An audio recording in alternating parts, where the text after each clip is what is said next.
Hello, everyone. Thank you so much for joining me today for our session promoting higher order thinking skills in PlayPosit. I'll be your host today. My name is Stephanie Gates. I'm a Customer Success Manager at PlayPosit, which is powered by WeVideo. And I've seen a lot of familiar folks here today on our registration list in our room. Thank you so much for joining, and thank you for your flexibility. We were originally scheduled to go last week, but some unforeseen circumstances pushed us to this week. So thank you guys for being here. So our session today, I hope we've got some fun things here. We're starting with PlayPosit overview for those of you that might be new to PlayPosit or just need a refresher. And then we'll be reviewing the Bloom's taxonomy to talk about higher order thinking skills. We'll review lots of examples of how to incorporate Bloom's taxonomy into design of your interactive videos, which you will find we call bulbs.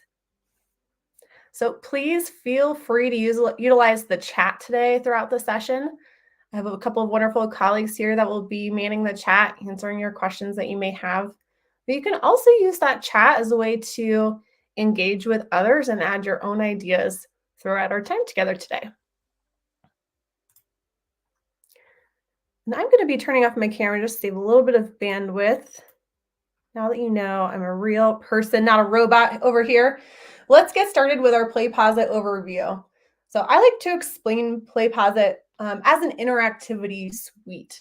PlayPosit really acts like a layer of interactivity, such as questions or resources on top of the instructional video that you want to use. You can also link it into your LMS, your learning management system, allowing automated grade passback. And a few of my favorite aspects of the PlayPosit Design Studio are things like it is very easy to use. Like there are some very foundational things that don't take a lot of like front work, but it's quite powerful and effective. It is also modular. What I mean by that is that because we're acting as an overlay on top of the instructional video that you want to use, at any point you can edit the underlying video or the overlaying interactions to make for, to allow it to have a very long shelf life, shall we say. And finally, there are a lot of options in the Design Studio that allow your lessons to be very flexible. For example, you can require that learners engage with interactions, or you can make engagement optional. You'll even see you can branch learners to points of the video, or even provide personalized resources dependent on your learners' responses. So while it can be very easy to use, we also build in a lot of features to really meet your pedagogy. You can use PlayPosit with lots of different video hosts. You'll definitely have the ability to use it with YouTube and Vimeo. And depending on what your institution uses, we have lots of different private video hosts that we integrate with as well. There are a lot of ways that you can use PlayPosit, some of which are for asynchronous delivery, such as a self-paced bulb. And by bulb, I'm going to pause there and explain this word. That's when we refer to a bulb as any interactive video in PlayPosit. So when you stream a video through the PlayPosit Designer and add interactions to it, then you get that end product of a bulb. Maybe think about it like a light bulb if that's helpful, right? It's illuminating the learning process. So again, there's a self-paced delivery option.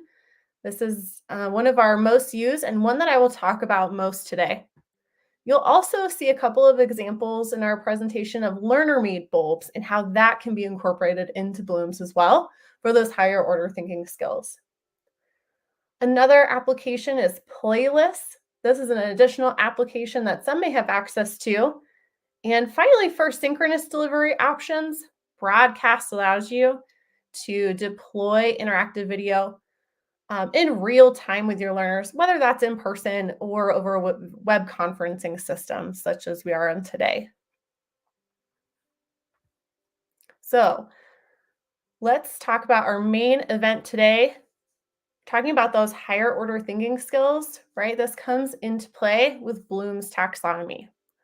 So Bloom's taxonomy, if you're not familiar, is a hierarchical framework that encourages learners to work their way up towards higher order thinking and cognitive tasks. In any learning environment, according to Bloom's taxonomy, it's critical to start from the bottom level and work your way up. The lower order skills require less cognitive process, but provide an important base for learning. Meanwhile, the higher order Bloom's levels require deeper learning and a greater degree of cognitive processing, which can be achieved once learners have strong foundation in those lower order thinking skills like remembering and understanding. Some studies show that there's a significant relationship between higher order thinking skills and students' academic achievement, which is why, of course, we have so many tuning in today. Our ultimate goal, all of us, is for better learning outcomes and student achievement. We want learners to be equipped with those higher order thinking skills in order to have the cognitive tool set to become innovative producers of goods, services, and ideas. So my goal today is to show some examples and spark ideas of how instructors use PlayPosit to strengthen these skills and improve learner outcomes. We're going to start with the fundamentals of remembering and build up from there with examples and ideas, because I want to make sure that we get that grounding as well. And I'd love to hear from you as we go. Some are joining today on StreamYard. Some may be streaming from YouTube. Either way, I invite you to use the chat to add on to the examples I'll show today. Share your ideas.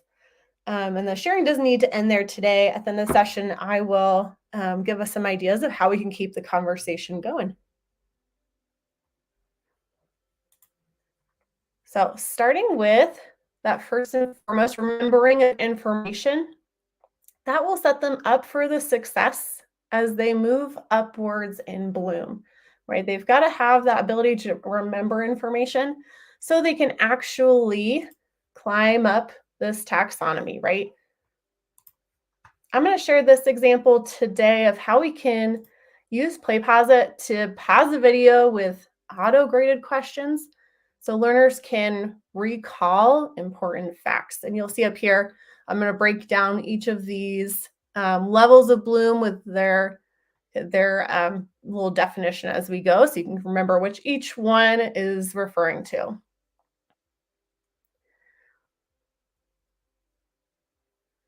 So interactions such as the multiple choice, check all, or fill in the blank are often used for this purpose.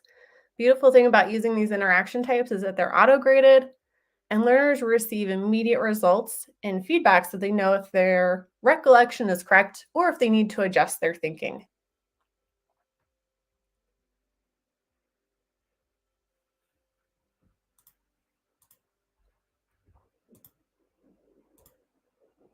We can go further to promote understanding of concepts or even expectations by giving space for learners to show what they know so far. In this example, learners are asked to review the course syllabus and answer aligned questions to show their understanding of what content will be covered throughout the course. I have noticed that this use case is on the rise. Instructors have been finding it really valuable to ensure that learners are understanding those course policies and expectations.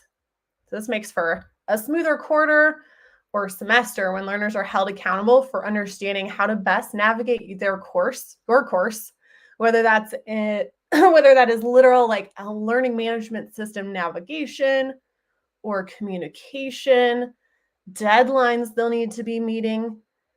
You can make this an interactive experience for them so that accountability is high.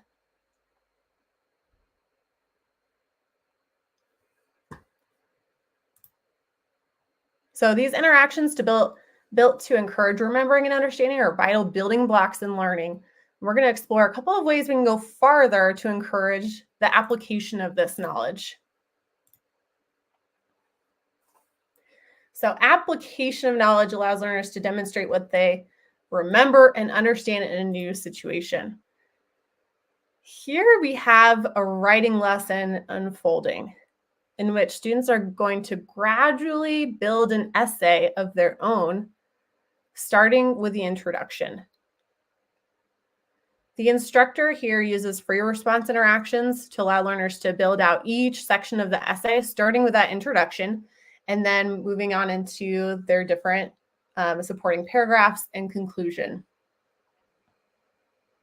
Those free response interactions can be set up in a few ways, by the way. You can have them be ungraded if you want. You can have them be manually graded and even give that feedback to individual students. You can even have it auto-graded now for participation. You can include customized feedback once a learner submits their response to remind them to review their answer for specific criterion as well. That was one of my favorite ways to use that customized feedback. Even though it's not specific to what a learner submits, just once they submit, they can get automatic feedback saying like, hey, did you remember to use correct punctuation, for example? Or did you make sure to include at least 5 sentences in this paragraph? Things like that go a long way to make sure learners are achieving those results. Something else I love about this is that at the end of the lesson, they'll have a fully drafted essay to download in that downloadable report.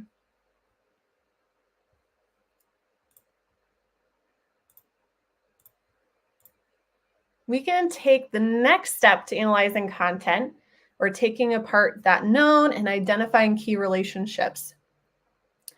I'm going to outline a couple of tools to support this skill. One of my favorite ways is to encourage learners to analyze and build a social presence in the discussion interaction.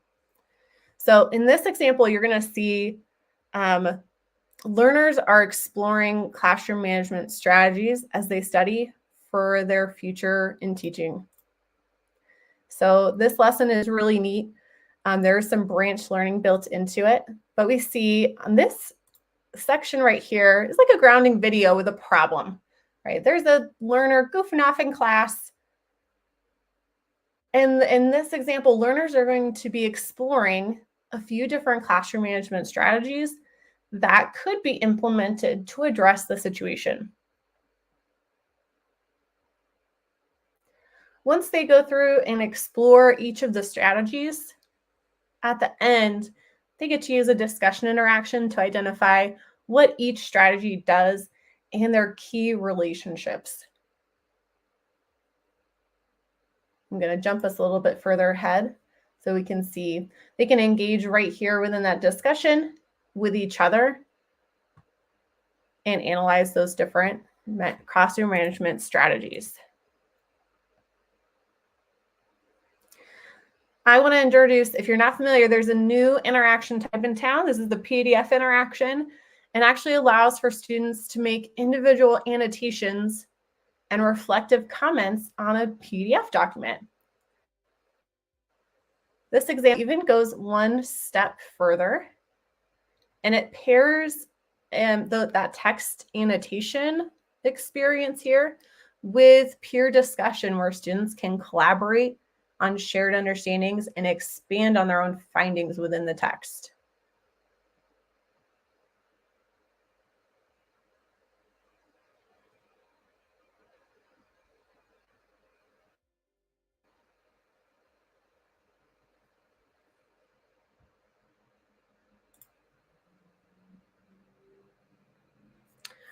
We are moving our way up to evaluative thinking. So evaluating requires that learners examine information and make judgments. Free response interactions, I think, are a great way to, here we go. Not free response, excuse me. The feedback here is such a nice way to like remind learners, right, of like key findings that they need to have within their learning. So in this example, we're going to see is they're going to respond to this free response. They're going to get some immediate feedback. And then they have the option to evaluate their own submission.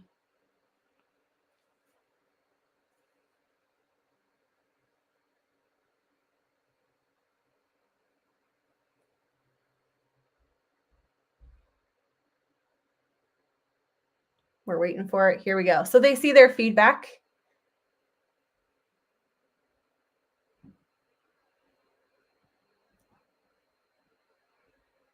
Then they can have an opportunity to go back, and based on their previous response, they're going to be reflecting and improving their response.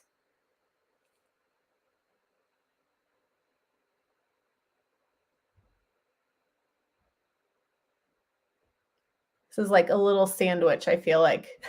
They do their response, they see their feedback, then they have an opportunity to self-reflect and improve.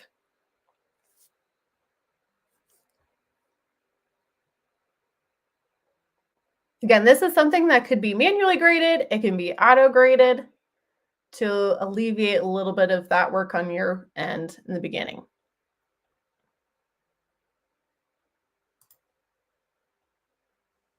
So far, we've been talking about using asynchronous bulbs to achieve these thinking skills.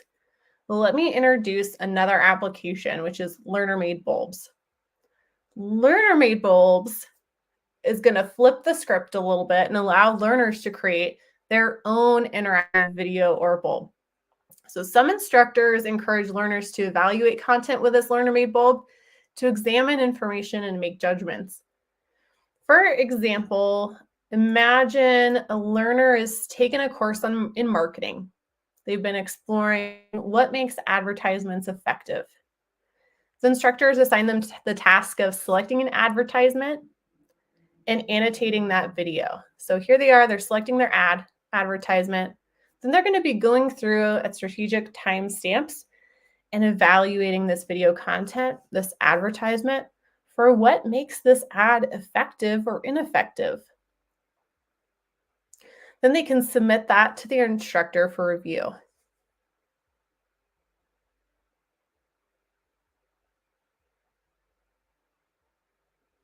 I'll show you how one instructor chooses to structure this in their own course. I have a huge shout out to Regan Binder at Colorado State University of Channel Islands. So if you're familiar with this query, the CSU query, you know that lots of instructors submit examples and ideas for different lessons. And so in here, they've even posted their outline of how they structure this assignment. I'll show you this one. They have their learners follow this, write this outline of step by step. They get to select from one of these video options. The instructor is nailed down like, I want you to select one of these videos. They stream that through into their learner-made bulb. They take notes, and they even develop 3 to 5 questions that they can ask in their learner-made bulb about teaching practices, techniques, and activities that support the integration of STEM throughout this experience. I love this example. I love how simple they make it for learners of identifying just one from a bank of videos. Then they submit this to the instructor for review.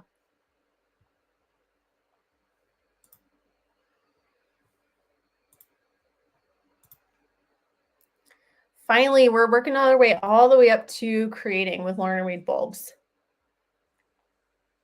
Learner-made bulbs can also be used to allow learners to practice creating the learning object. They can use existing videos on YouTube or Vimeo like we just saw in that last example, things that are public or unlisted.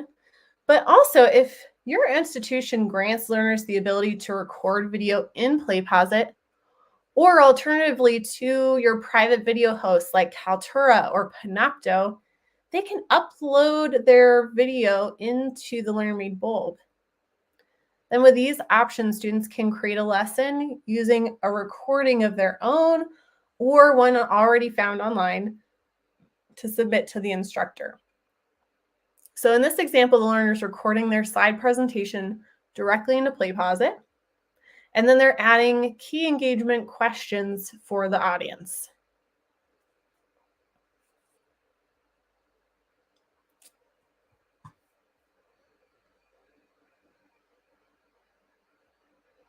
The student is then going to submit this LearnerMade Bulb to the instructor, and this instructor could use that in a jigsaw activity by assigning out to the class individually, or if you have a playlist application, you can pull them in all together, like into one playlist, and assign that out to the class. I've also seen individuals use this in business courses as a way for learners to practice elevator pitches, or for future teachers, those student teachers, to record their lesson examples and have conversations with the instructor about that lesson.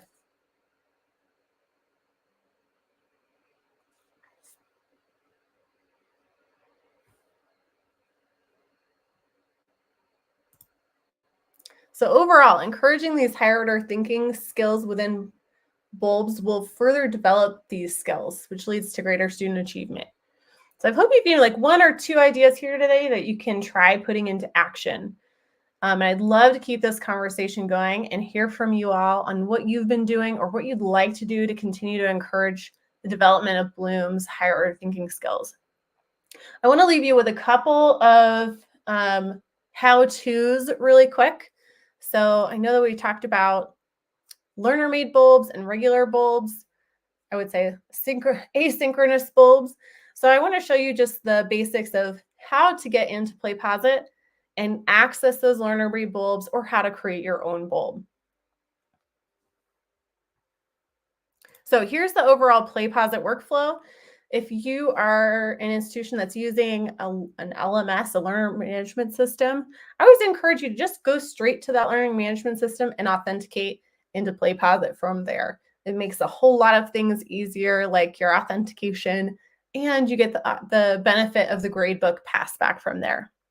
And then once you're in PlayPosit, you're just going to select that video. You're going to add those interactions that align to the level of blooms that you're hoping to achieve, and then set that bulb link back to your learning management system.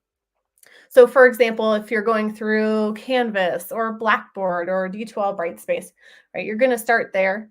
And we will share some resources with you today and in our follow-up email if you're unfamiliar about how to access PlayPosit in your specific learning management system. Today, I'm just going to show really quickly that workflow of going right through Canvas. 1 minute, just pulling that up. Somehow I got myself all logged out. Okay. So here we are in Canvas. This is my test course. So I'm going to hop into one of my courses here and create an assignment.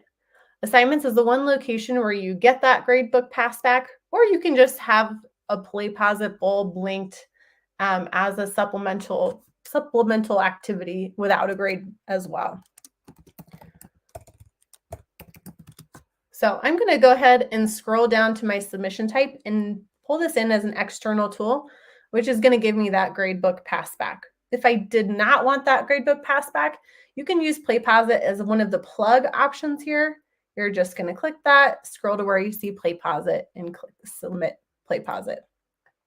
I'm going to do the same thing through my external tools, though, just to get that gradebook passback, which I appreciate so much. And I'm going to hit Set Link. So from here, that's going to pull me into my PlayPosit account. And we've been talking a lot about how to create a bulb as well as a learner-made bulb today. So if you're just hoping to build in some of these ideas into a regular bulb, you're going to select Add New Bulb. However, if you're hoping to play around with these learner-made bulbs that we've been talking about today, that's going to be hiding in this little drop-down caret. So you see Add Learner-Made Bulb. So the difference here being that if you're just adding a new bulb, you're going to be creating that interactive video. If you're adding a learner-made bulb, what you're really doing is creating an assignment where your learners are going to be able to access that design studio just like you would if you were creating a bulb. So a couple things to point out there. When you're doing a learner-made bulb, all you need to do is give this a title.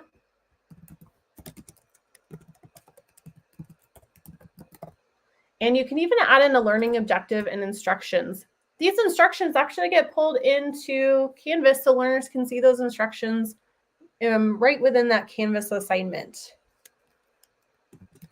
So we're going to add a few instructions. We get up to 255 characters here.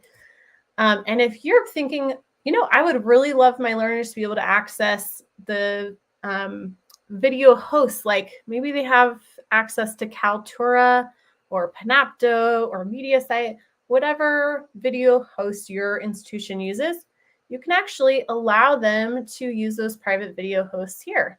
So once they open up their designer, they'll be able to click onto that Kaltura or Panopto or whatnot. That's it. I created my learner-made bulb.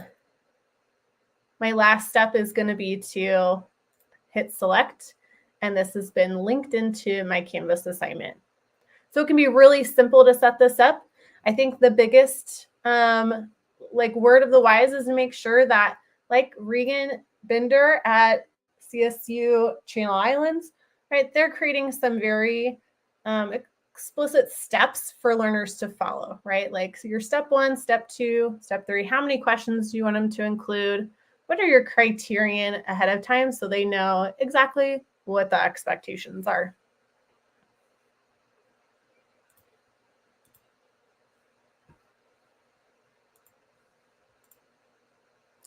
So let's keep the conversation going of how we can build in these different higher order thinking skills into your PlayPosit design. We'd love to hear how you're using blooms in PlayPosit. You can actually post to LinkedIn and use, in the spirit of spring, right, PlayPosit blooms on your posts in LinkedIn so others can also see and benefit from your great ideas. So whether you're using PlayPosit to allow learners to evaluate content, to create content, to apply their thinking, feel free to use that hashtag and we can get that conversation going. And connect with me on LinkedIn. I'd love to hear from you all and continue to encourage you to do awesome things.